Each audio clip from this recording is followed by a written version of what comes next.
Educators, students, families, and communities across the country are returning to school for the new 2022-2023 academic year. And back to school season is a time of possibility, hope, and opportunity. And amid the nation's pandemic recovery, there continue to be new challenges and some added anxiety and uncertainty about how the year will unfold. Glennis Matthews, Superintendent of the Learning Center for the Deaf, is joining me in the second half of this hour. And here now is Dr. Robert Tremblay, Framingham Superintendent of Schools, to talk about some of the hopes and challenges that lie ahead in education this year. Thank you for coming back to the show, Dr. Tremblay. Thank you for having me. And I like the way you framed that, hopes and challenges. Hopes and challenges. That's what it's about. Got to stay positive, right? right? Because there's so much that's negative, and we don't want that to hold us back from doing the good work that needs to be done for the future, for the kids, for the community. That's absolutely right. And I know that's what you're focused on. It is. And I always appreciate the opportunity to come to your show because we can sort of clear the air on you always pick the nice hot button issues that you want to bring up, and I actually appreciate that. Well, you know, the parents have a lot of questions, teachers, students, and sometimes they go to social media or their friends and ask those questions, and I like them to get the information from you. So yeah, absolutely. Let's start off with talking about the school year and how the start of this school year looks a little different than in the past. Even just in the student body, enrollment, up, down, same, what is it looking like? Yeah, you know, we did an enrollment forecast, and that, just to differentiate that from an enrollment projection, a projection would take a year over year, and you assume the same students go forward to the next year. Mm-hmm. Enrollment forecast looks at what's happening in neighborhoods, gentrification of neighborhoods or new developments, and we're ready to reset that calibration because we think that the forecast was going to be projecting a declining enrollment over time, and I'm wondering if it's not going to be an increasing enrollment over time. And a lot of that shifted with COVID.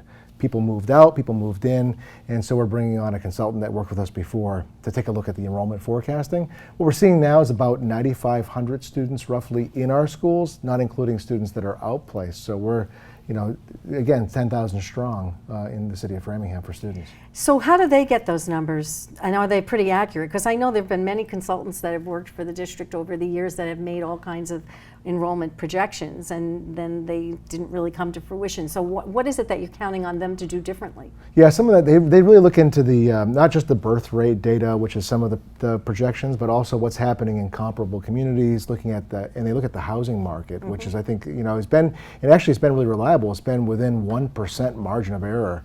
So we've been really good, feeling good about McKibben, Jerry McKibben, Dr. McKibben's done that for us, and we'll bring him back on board to do that again. So when do you think you'll have those numbers? Well, we're going to enlist with him hopefully very soon, so I would hope that by the end of the calendar year, okay. we should have that information to see. Is it 1 year they're looking at, or are they going to try to go? They'll forecast out for 10 or more. Mm-hmm. Yeah, and again, you know, COVID, I think, threw us all. Oh, yeah. So many people left school that you would have never expected left school. People moved. I mean, life's changed. It has. And we also look at some of the trends of, like even some of the housing developments. I know that's been an issue people have raised, like more housing means more kids. But that hasn't really panned out. It hasn't. And what we're seeing is when neighborhoods turn over because, you know, they're empty nesters, those folks are selling, it's those neighborhood turnover that actually has a bigger impact on enrollment than the new development. Interestingly. Most people would not think that, so that's good to know. Yeah. And when you know, I looked at the budget for this year that you have online at the Framingham Public School website, and the enrollment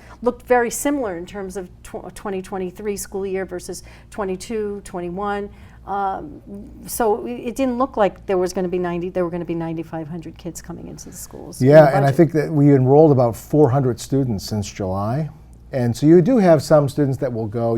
There is a bit of a churn with those numbers. Right. And so, you know, it takes us a little bit beyond the first few weeks of school. But usually by October 1st, we have a good hard number of what the actual enrollment is.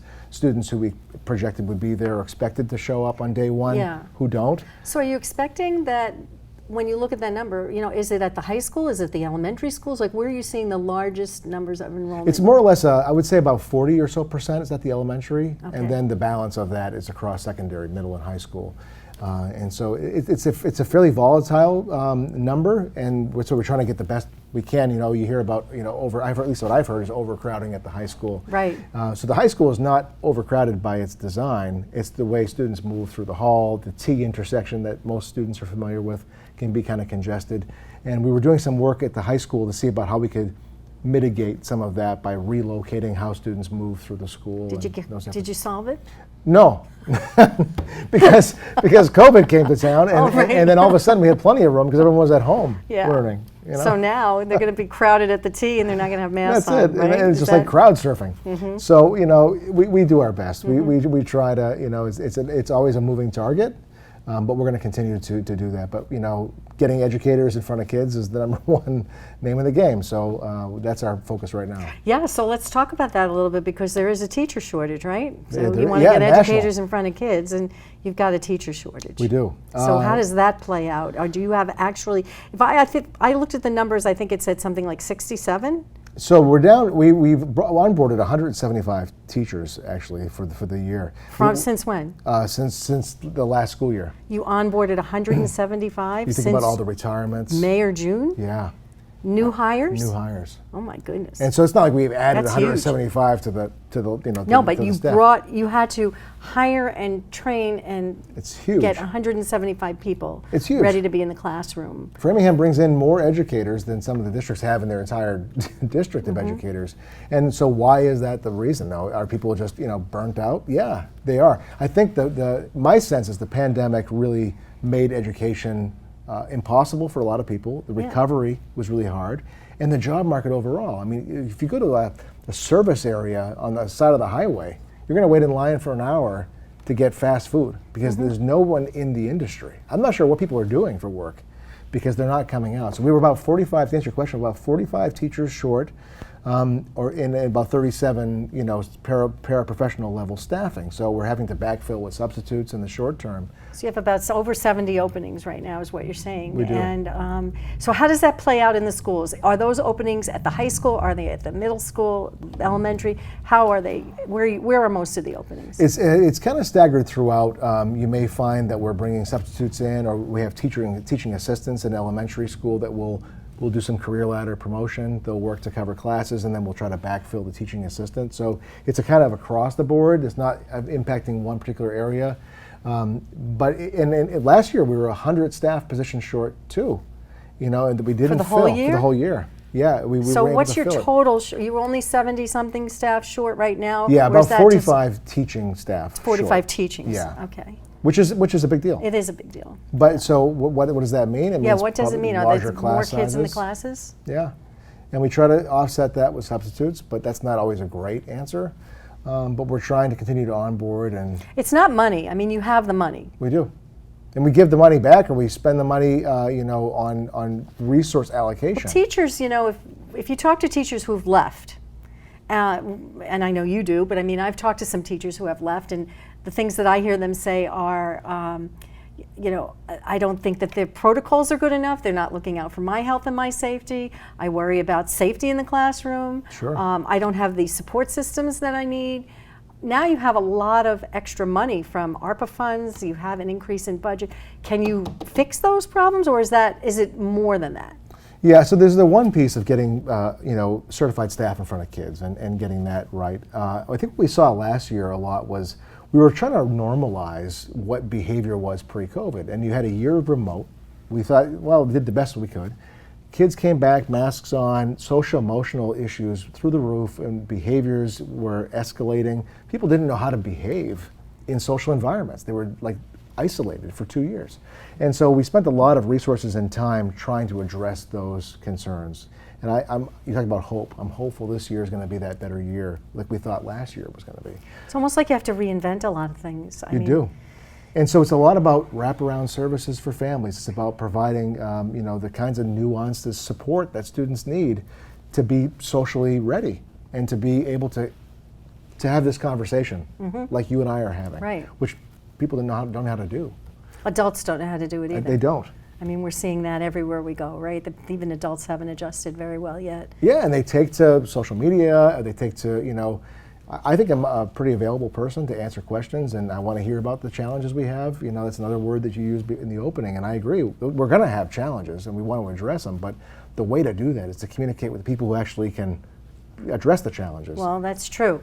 If it So lives are you in saying that social land. people, How would you like to tell the public to communicate the challenges and problems they're having with their student, their kid in the schools? So, the principal, and having been a principal, and I would have always wanted a parent, if they're having a challenge with me or my school as a principal, I would want to know about that. And I would want to encourage that. It's taking to social media to sort of garner a grassroots campaign, well, that might be one way to have voice in the community. It's not necessarily going to address the problem directly. And so I would encourage families to reach out to the principal. Reach out to me and I will gladly respond and forward it to the principal.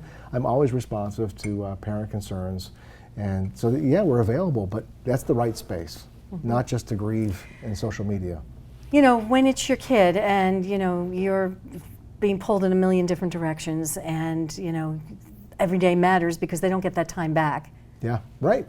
Then there's a lot of stress around that.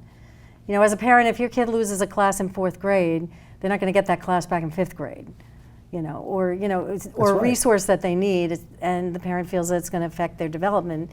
They're not going to get that back. So it's urgent to them. And sometimes working through the system can take a lot of time, and people can feel like they're kind of getting, pushed around, So I think I'm hearing you say that you want to give these people responses, and you want them to go through the right channels. Absolutely. I started the school year with a message to the staff about customer service, and we are in a customer service industry, and we want to make sure that we do right by our students, by our families. I'm actually starting, I don't know if you remember this, when I first came to Framingham in 2017, I did a superintendent residency, and I'm starting that again tomorrow, in fact. I'll be spending a week at every one of our school buildings. I won't be back in central office until January 20th.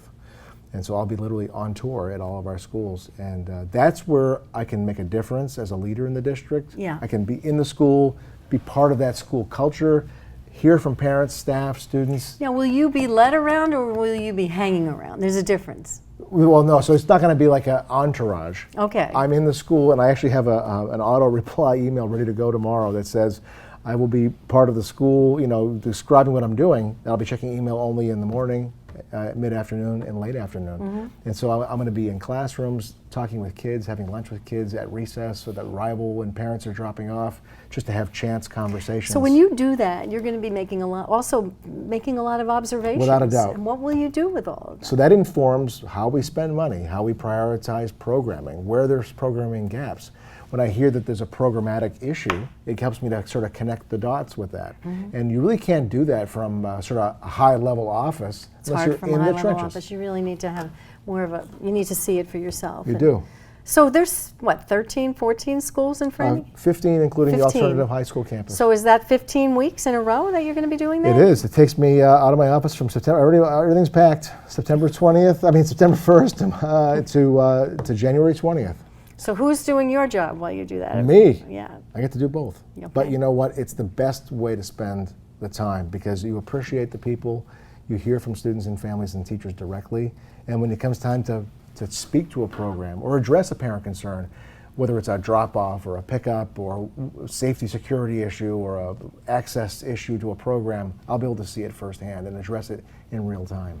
The downside, though, is that I like to visit schools throughout the year, but if I'm in school A or school 1, I'm not going to be in school 15 or 14 or 13 until I'm there. Right. So that's really a gap of I haven't seen the superintendent since it's January. I haven't seen him at all this year. That's going to be the downside of it. And you're starting at the beginning of the school year when things are still kind of gelling. You Yeah. didn't want to wait a little longer? No. And I picked our schools that we have some new leaders as a starting point, just so I could really help to settle and understand that school. But I wanted to get right into it. Because then January starts, a budget season. Well, we're well underway in the budget season, but we're also at the same time as developing the next iteration of our district strategic plan. This is a way for me to inform that plan by the rich conversations that happen at the schools, with the parents, with the staff. And I tell you, it goes a long way when you just show up. So some of those schools that you'll be in, are you going to the schools also that right now have openings in the administration? Do you have principal positions open? No, everything is filled. So as I go to the schools, like for example, I'll be starting at Stapleton. So the principal there is on maternity leave, and so we have that filled. But I'll be in the school to just not only to steady it, but also just to see and observe, see what the staffing shortfalls are, and really understand the impact of that. Okay. So yeah, it's I don't know anybody else that's doing this, but I think every superintendent should. Sounds a little, well, you're not undercover. You're obviously there as you, Oh, yeah. but it sounds a little like that show, Undercover The Boss. yeah, right. When I first came, I did this when I first arrived, because I started in April 3rd of 2017, and I used April, May, and June to do just what I described. And so nobody knew who I was, so it was kind of an undercover You boss. can't hide anymore. Now, which is almost better, they say, we appreciate that you came here to see sort of the day in the life and what we experience Right. every day. And it goes a long way when you can go side by side with an educator or support staff to see what they live. Because their job is as hard as our jobs are, and leaders, the staff job is really, really a challenge. In the corporate world, they call that shadowing a lot. You know, you shadow people and just to see firsthand what their jobs are like. You're doing it from a leadership perspective, which helps you, you know, with your strategic planning and other initiatives. So I think that's really, really good. It's going to take you a while, as you said, but look forward to hearing what you do with all that information. It sounds like you're going to have a pretty interesting strategic planning endeavor after that. I agree. I can't wait. Are you foreseeing a lot of changes? Like, are you looking to reinvent the district to some degree? Yes and no. I mean, we have some of the major tenets that we follow, you know, in terms of objectives, like parent engagement, for example. Yeah. But I want to see, you know, where there's inconsistencies. One thing that I observed when I first came in the district, and now 6 years in, want to check back on that. You know, we want to make sure that the programming there's parity. If we're offering something at Harmony Grove, are we offering the same thing at other schools in the district? And if not, why aren't we? Right. I mean, you do hear people say, even on a national basis, that it shouldn't matter where you live in terms of the kind of education you get. And if you look at that on a local basis, it shouldn't matter in Framingham either, right? That's right. Which school you go to, in terms of whether you get a better education or not, it should be equalized. And this time, just to add to that, what I hadn't done the first time was really take a look at the facility, like walking the grounds, and then you know, I think that's important too, to see how our buildings, how are they looking? You know, are they safe? And you know, access issues. You know, looking at ADA compliance. Or you know, do we have elevators or lifts on stages, and are those blocked? Are they available? So there's lots to look at. What I've done this time, because now I have a staff that I know, I'll be inviting in those key leaders to look at that with me. So when I do facilities, I'll be inviting our facilities team to take that walk, so we can observe and correct as we go. Very good. Yeah, I'm excited about it. Yeah. So now, with getting kids into school to start the year, you have the big challenge of the busing. Yeah, right. It's a challenge not just in Framingham, but everywhere in terms of filling bus driver seats. But you kind of must have known this was going to be the case, right? Way back when the school year ended last year. So why are we here now in that position?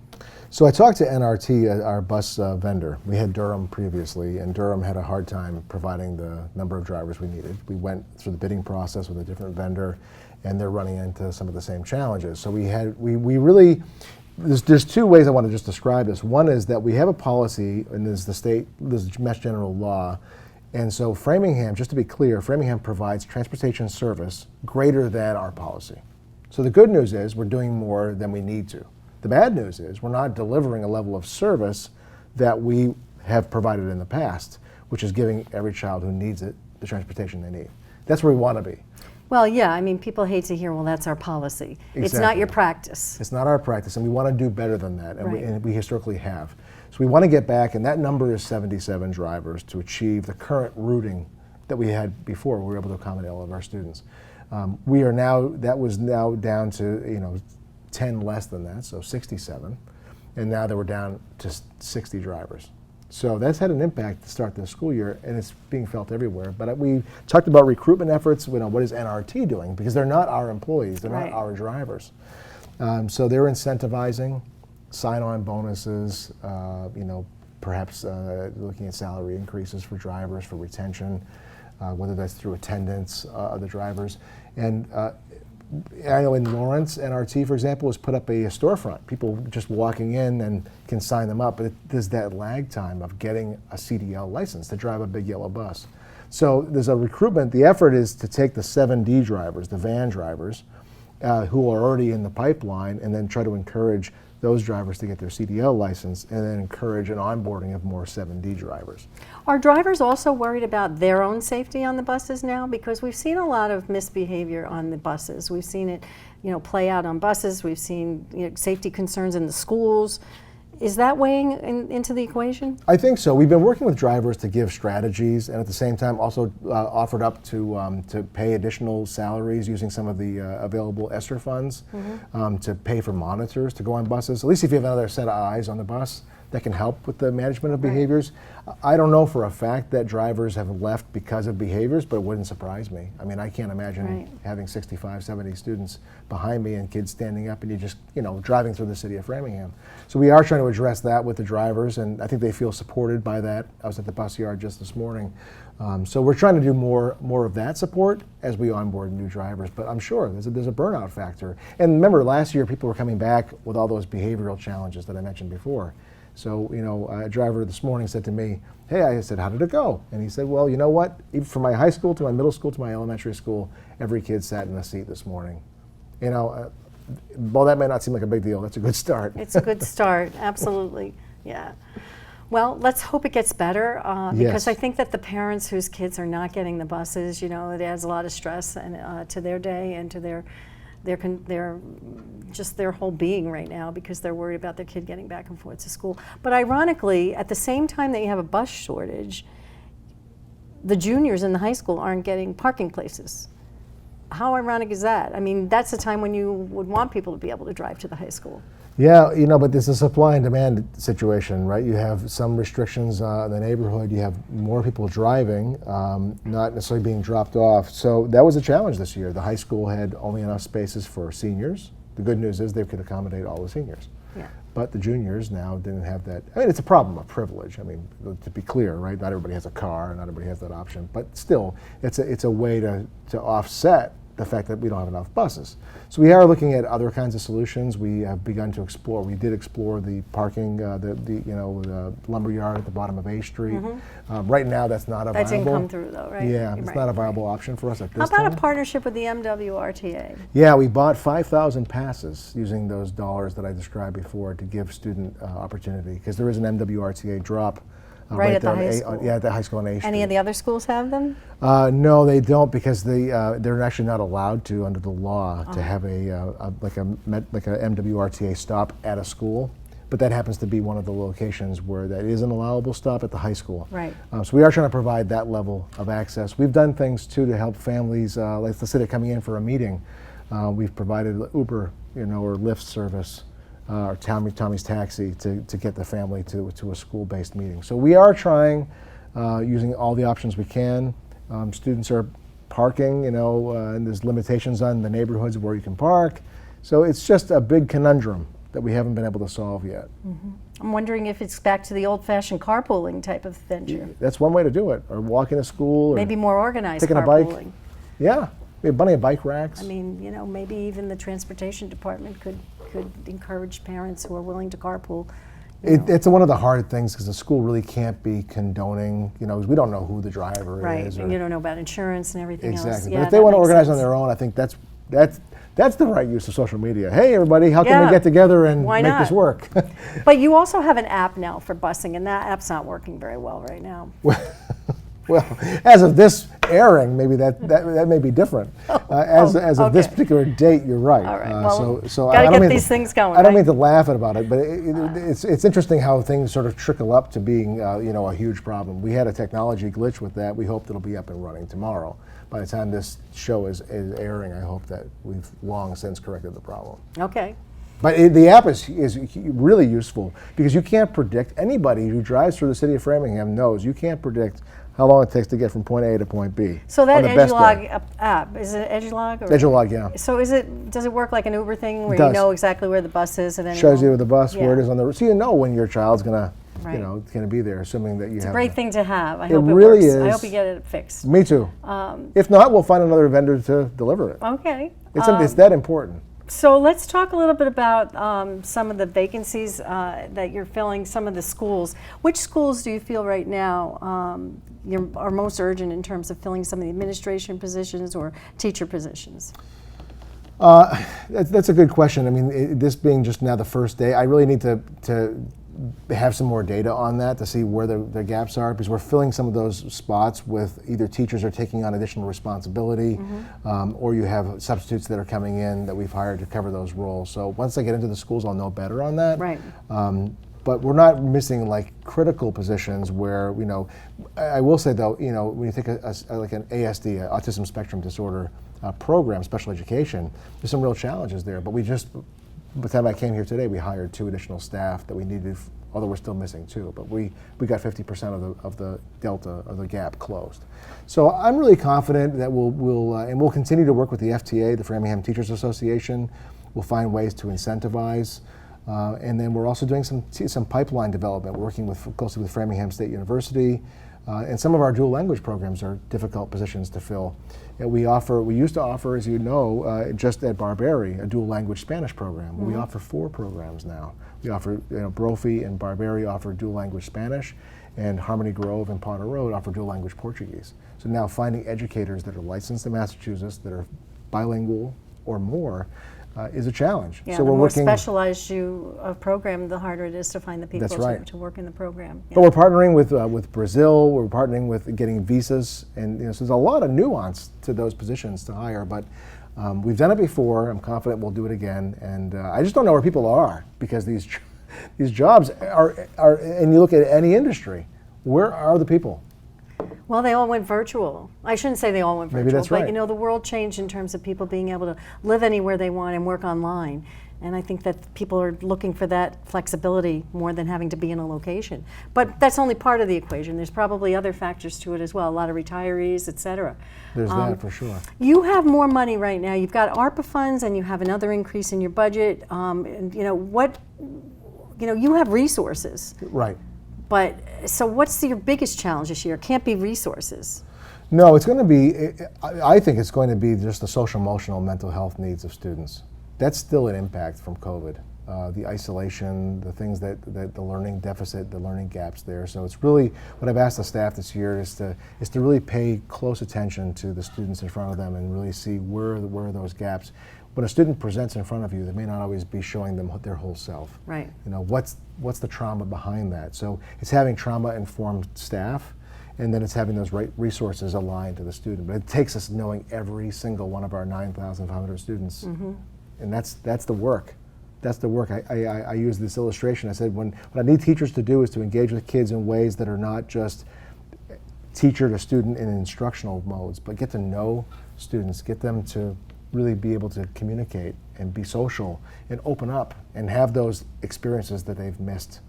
Extracurriculars for so many of our students were key. And they lost that. They lost those interactions. So many rites of passage, were taken away. Some of the places we're looking to see how we can help. Rites of passage, traditions, things that are important in kind of helping to pace life. That's right. And the costs of things have gone up. So I worry about things like, what about a senior prom? How does that look? Is it affordable anymore? Is there another way to do it? How do we help allocate funds so that students can have those kinds of those experiences? So those are the kinds of things that we're paying attention to. Right. And again, the visits to the schools will be eye-opening to find out. So I'm going to suggest that maybe 60, 90 days from now you come back and we kind of get an update on how things are. Because there were a lot of things I wanted to talk to you about the school year that we didn't touch on yet, but I think you going out into the schools and then having a chance to come back, we can update parents and the community after you've done those on-site visits. I would have had a lot of information to come back and say, here's where we are since the last time I talked to you. That'd be great. I'd love to do that. Okay, I always appreciate the time to talk with you and sort of, we don't just for the public to know, I don't get any questions in advance. No questions in advance. Cold and hard by you in these meetings, and I love it. Well, and I love the fact that you're very open about things and approachable. So thank you very much for that. I always love to have you on the show, and I look forward to next time. My pleasure. Thanks. Thanks. Special thanks to Dr. Tremblay for being here today. And to access more information about the Framingham School District on the web, go to framingham.k12.ma.us. Next up, and joining me here for the first time, Glennis Matthews, Superintendent of the Learning Center for the Deaf. We will be right back. You you made her college years possible. Opening that education savings account when she was little, spearheading campus tours, and deciphering financial aid. If you can ace planning for college, you can do it for retirement. Get on track with tips at aceyourretirement.org. I've always wanted to go to college. That helps you evolve as a person. I just feel like that's my destiny. My name is Queen, and I am your dividend. Making her first appearance on this show today, I'm honored to be joined by Glennis Matthews. She's the superintendent of the Learning Center for the Deaf, and she is the first Black deaf woman and the first graduate of historically Black colleges and universities to become a superintendent of a deaf school throughout the history of deaf education, joining a league that consists of a few deaf BIPOC school superintendents in the United States. Welcome, Glennis, and thank you so much for taking the time to be here today. You are coming up on your 1-year anniversary. Yes, thank you for having me here. It's a pleasure. And you're closing in on 1 year as a superintendent. And at the Learning Center, you've now had that time under your belt. What has this first year in that role been like for you? Wow, well, obviously, it's been a mixed bag. There's some feeling overwhelmed, some excitement, a new environment for me coming from Georgia. I was in Georgia for 30 years. I really uprooted my life to move to Massachusetts. And now being here for a year, I feel that the Learning Center is such an amazing place between the staff, the students, everybody who works there, feeling very welcomed and learning the Learning Center culture and learning about why the Learning Center has the reputation that it has. It has been a school for just over 50 years and working towards the next 50 years. So I feel it's a very exciting time for me. We have so many staff, almost 400, because we are an organization now, so I am thrilled to be here. That's It's been great. an amazing experience. I didn't even know there were that many people on the staff at the Learning Center. 400 is a big staff.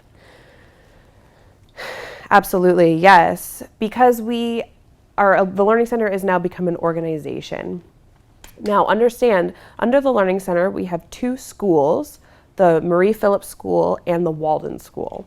Then we have other services for deaf and hard of hearing community members. So Walden Community Services is a therapeutic treatment program for families and students. We have an audiology clinic on campus, and that is actually the number one within the Metro West Foundation. We have a lot of different services under the Learning Center umbrella. We have the Public School Partnership Program, and that is for deaf and hard of hearing students that do not go to the Learning Center, but they are out in the public schools. So we provide services to make sure that they have all of the accommodations that they may need. We also have an interpreting department, and we really cover the state of Massachusetts. Wow, that is a lot. So what is the overall enrollment, and do the students all live on campus, or do you service students in the community who don't live on campus? Can you kind of give me a feel for the actual structure?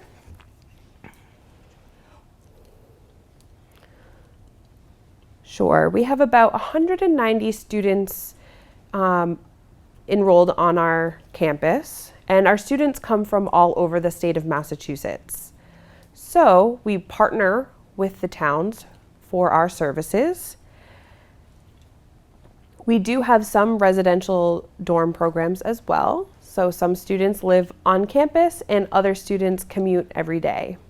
So when you say you partner for the services, does that mean you provide them right there at that location, or do they attend Framingham public schools? How does that work?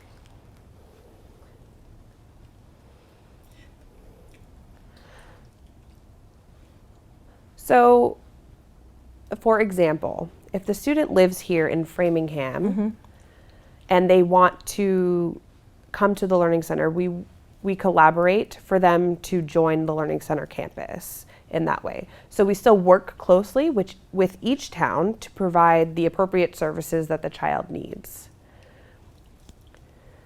And that's why we are getting kids from all over the state of Massachusetts and why we have some partnerships with all of the different towns that we service. So I'm sorry, so the total student population that you serve is what? Aside from those who live on campus? So our total student population is about 190 students. Okay. But, we also have our ECC building, the Early Childhood Center, and that houses our early intervention, our parent-infant program, or as we like to call it, PIP, and then transitioning into preschool, into kindergarten. Then we have the elementary school and the middle school and high school, our secondary program. We also have our Walden School program, which services students from age 8 to 22, and that is a therapeutic program. It is one of 2 in the country that services deaf and hard of hearing students. That is our Walden School program. And what do you mean by therapeutic? So it's a similar concept of a public school, but maybe the students need some additional supports, whether that be accessing the curriculum or accessing therapeutic services so that they can continue to be successful. The Murray Phillips School is more of a general educational program, but for those students that require some additional services, we have the Walden School, which is a therapeutic program, and that program is, again, one of 2 in the country. Okay. So how diverse is the Learning Center's population? And I would guess I'll be asking about staff and students.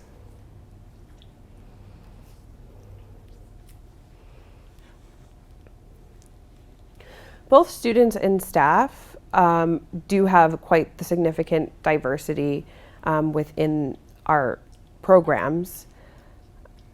We have a significant BIPOC, diverse in BIPOC. We are diverse in the LGBTQ community. There's hearing staff, there's deaf staff, but we are the largest employer for deaf and hard of hearing people in Massachusetts. That's amazing. Right here. Oh my goodness. Yes, a little bit of bragging rights. A little bragging rights. Now you said you uprooted your whole life and came from Georgia. And then you said students come from a lot of different places. So there's a lot of people coming together from all different places with common needs in a community. And so it must feel good for everybody to come together as a community and to have this place to come to. Yes, absolutely. We really cherish the unique relationship that deaf schools have and being able to give direct access to our students in their native language. Some students, they mainstream, where a deaf student might be in a public school with an interpreter, and that works for some students. But here at the Learning Center for the Deaf, we certainly pride ourselves in giving our students direct language education. And I think that that is critical for our deaf and hearing population. Yes, it sounds like you can take a student from preschool all the way through high school. Well, you said through 22, actually, for their education, their entire education right there on campus, correct? Or no? Yes, absolutely. Up to age 22. Most students do typically graduate after senior year, but for those who need some additional supports, some maybe independent living skills, some work opportunities, they can stay until the age of 22. Now, how is the Learning Center funded?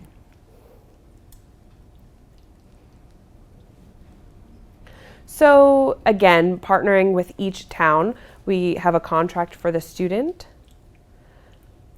So the student is initially registered within their town, and then we are considered an out-of-district placement for the child. Okay, yes. So the state has a formula for that. They calculate, I guess, when someone is out of district and they live in a community, how much money follows the student to the school that's out of district. Yes, and that would be the same for any other system for a child that needs to be placed into a separate Sure. district, Sure. depending on the need of the child. Okay. So as this new academic year gets underway, how are things changing this year in comparison to the last couple of years during the pandemic, and also maybe looking back a little pre-COVID?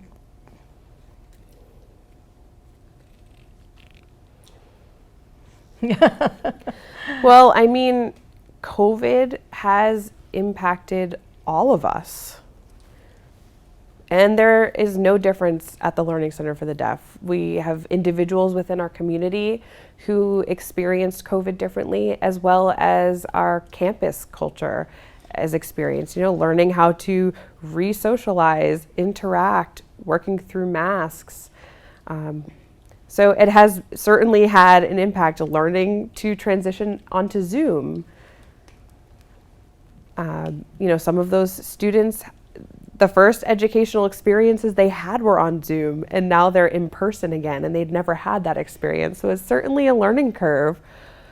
We have gone through a lot with COVID, I must say. We all have. That's But so true. it finally seems that we have settled in a little bit. Now we are back in person full time this year. So it's exciting to have the community back together.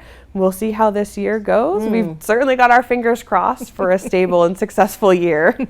But yes, COVID was quite the impact for all of us. Absolutely. Do you feel that you've had to make any changes to teaching methods beyond Zoom, because of COVID?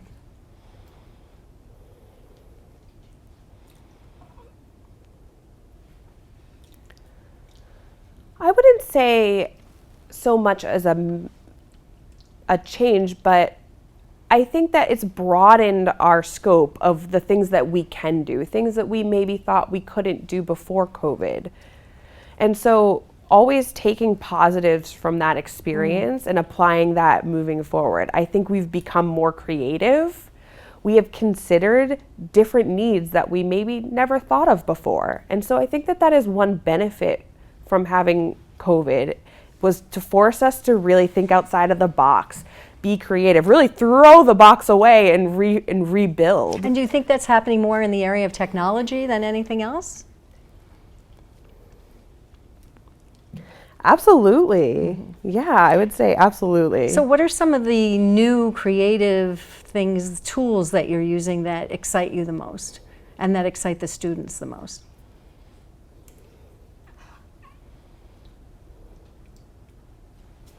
I think it's not about new creative tools, but how we incorporate and embed that in how we're developing the new normal for teaching and for the educational profession. I think being back in person, we are carrying a lot of that creativity that we learned from COVID. So now we're considering more things. It feels almost like there's no limit anymore. So of course, it's just not so much as a tool, but a new way of thinking, additional perspective in the classroom.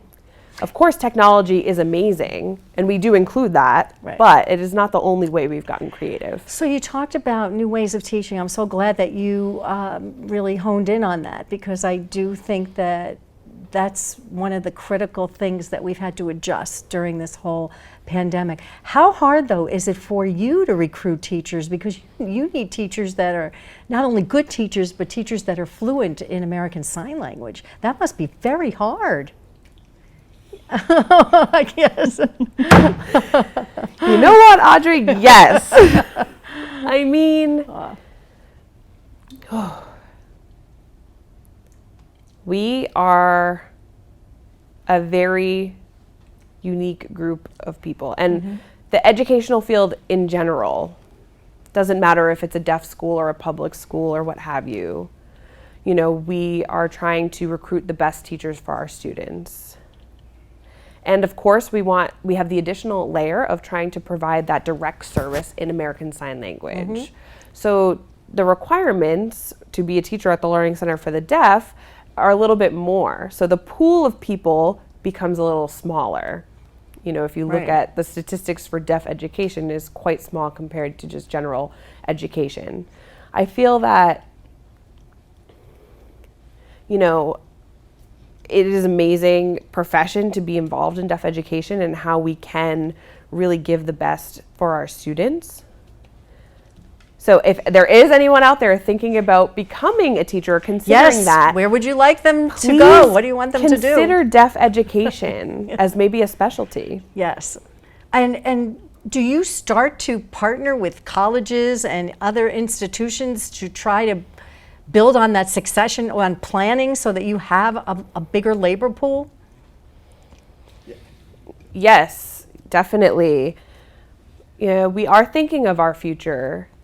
Boston University, Harvard, they have interns that are in the deaf education field that come and intern with us at the Learning Center for the Deaf. And the goal is, of course, that after graduation, they might be interested in becoming a teacher. Also, we have other services that come. So, for example, therapists or school counselors, interpreters, occupational therapists, physical therapists, speech and language pathologists, all are coming here to intern at our school. Audiologists, so giving them that exposure to recruit and get them interested in this population and having the ability to train them and then hopefully recruit them. Now, I know that you recruit people from everywhere, but you are here in Framingham. So do the Framingham Public Schools offer American Sign Language in their curriculum or encourage students early on to take American Sign Language? It seems like it would feed into what you need on a local level. Yes, we have a partnership with Framingham Public Schools as well. Some of our students at the Learning Center within our curriculum have the opportunity to go and take classes at a local middle school or Framingham High School.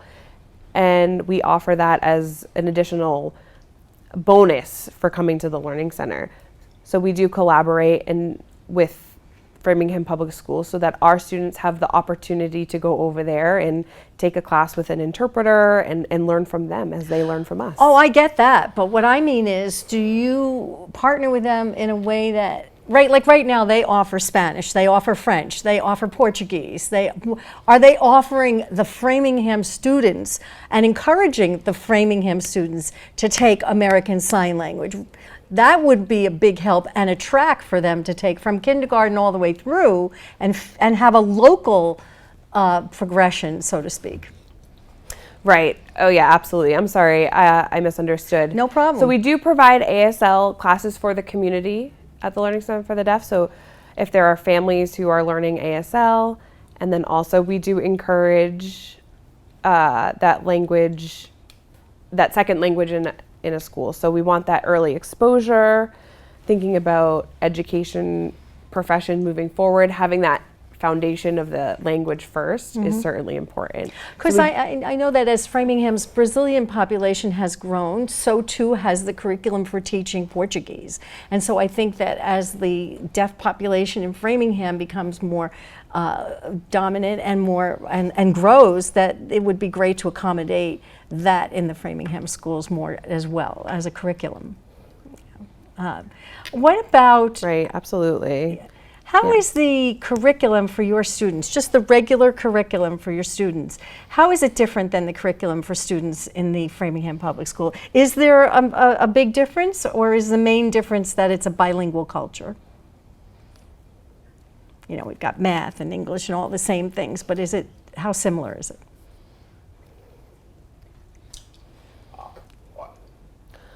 Well, for the general curriculum, you know, core content classes, math, science, social studies, ELA, it is the same as what they would teach at Framingham Public Schools.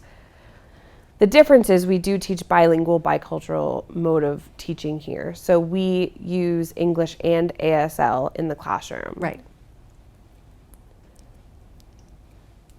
So the bilingual, bicultural model provides the exposure and the foundational of American Sign Language, and we include our history, foundations of language, and what deaf education has looked like in our history for our students. So we provide them that cultural piece. They won't get that anywhere else. That's certainly. true. That's great. Only at the Learning Center.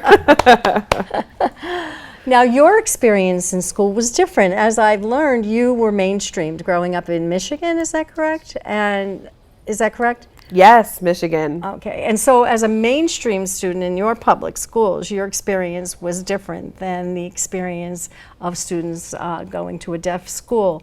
Oh, yes. Yes. Mhm. So how does that help you in your role today?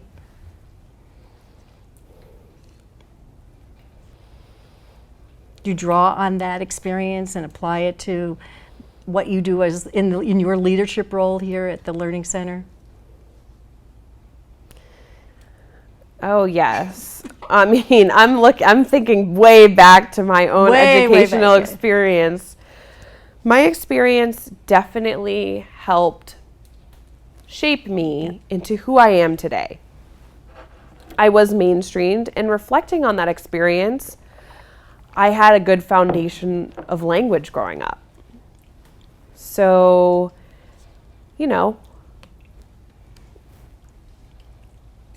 I was motivated to learn and wait for the adults to, expose us to different things. Looking back, though, I did have a good education. My teachers and my family were extremely supportive of me at all times. And because of that experience, I want to make sure that our students have that same experience, for us as adults to provide tools for our students to be taught in their native language, including their culture and including their needs, and investing in them and their future so that they can be whatever they want to be. I did read that in We your want mission them statement. to be Yes. successful. Yes, be whatever you want. Yes, that's it's a what we're great promoting mission. here. I loved reading your mission statement. Is there a need or a desire for more of a local community connection, or not? Oh no, No. we're never satisfied. We always want more. We certainly want to be involved with the local community because we are at the heart of Framingham, really. Some people don't even know that the Learning Center is Well, there. I know we are that. a part of Framingham's history. Oh yeah, I know that. I think I might have mentioned to you before we even got started that in all the years I've lived here, I've driven by the Learning Center, I've known about it, but I never stepped foot on it until like last year, and I never really knew what was there, and I think people want to know. And that's why you're here today. Right, absolutely. Now, you did mention that you have an audiology clinic, and I have seen on occasion some ads for events that you have on campus where the public is welcome. Can you talk a little bit more about that so that the public knows what they can come to the Learning Center for? Absolutely. Well, right now was the first day of school for, the Marie Phillips School, and Walden School started on Monday. So It's we the have beginning of a whole new academic year, yes. Yes, we have a full, lively campus. That is an event within itself, first day of school. We are so excited to see the students. The staff are excited to see each other again. We do have homecoming coming up, so that's a big deal here at the Learning Center. It's been 2 to 3 years of COVID. We've had to postpone it. So we are very excited to have our traditional homecoming again and to collaborate with the community, and hopefully they will join us. I also saw can you talk a little bit about the audiology clinic you just had? Because it seemed like that was promoted so that people in the community would come and take advantage of certain audiology services. Yes, absolutely. It is not just for our students and staff. It is a community audiology clinic. So anyone can come on our campus, see our audiology clinic. It has been #1 many times in the More Metro bragging West rights, area. more bragging rights. for a good reason. Yes, so absolutely, it is open and welcome to all. So if people in the community want to have their hearing tested, can they come to the Learning Center for that? How do they make appointments to do that? Absolutely. You can contact our audiology clinic. Our audiologists are very friendly and welcoming. And again, we service our students, staff, and then the community. We also have other community services. For example, Walden Community Services. And so for deaf and hard of hearing families who need that additional support and therapeutic services, we have therapists going in home and working on those. So it's nice to have these community services under the Learning Center umbrella. So really we're one-stop shopping for all types of access that the deaf and hard of hearing community within Massachusetts needs. We also have on-campus signing physical therapists, occupational therapists, speech and language pathologists. It's really an amazing place to be. So where should people call if they want to find out what might be available there for them?